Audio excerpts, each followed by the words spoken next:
രാത്രിയിൽ നാം എഴുന്നേറ്റ ദൈവപുത്രനെ സ്തോത്രം ചെയ്യണം.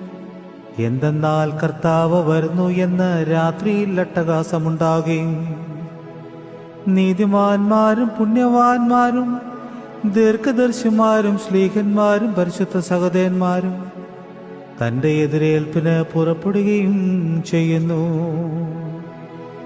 സന്തോഷപൂർണമായ മണവറയിലേക്ക് തന്നോടൊന്നിച്ചവർ പ്രവേശിക്കുകയും ജീവനും രാജ്യവും അവകാശമാക്കുകയും കർത്താവിന് മഹത്വം പാടുകയും ചെയ്യുന്നു.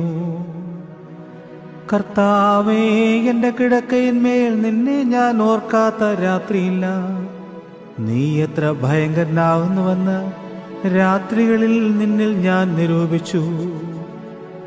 നിന്റെ മുമ്പിൽ നിന്ന് അഗ്നിയുടെ നദി ഒഴുകുന്നുവെന്ന് ദാനിയേൽ പറയുന്ന ശബ്ദം ഞാൻ കേട്ടു.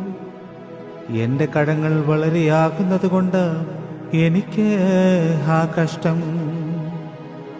എന്തെന്നാൽ നിന്റെ കൃപ എനിക്ക് വേണ്ടി നിന്നോട് അപേക്ഷിക്കുകയും നിന്റെ കരുണ എന്റെ മേലുണ്ടാകുകയും ചെയ്യാൻ ഞാൻ അതിൽ കൂടെ എങ്ങനെ കടക്കേണ്ടു?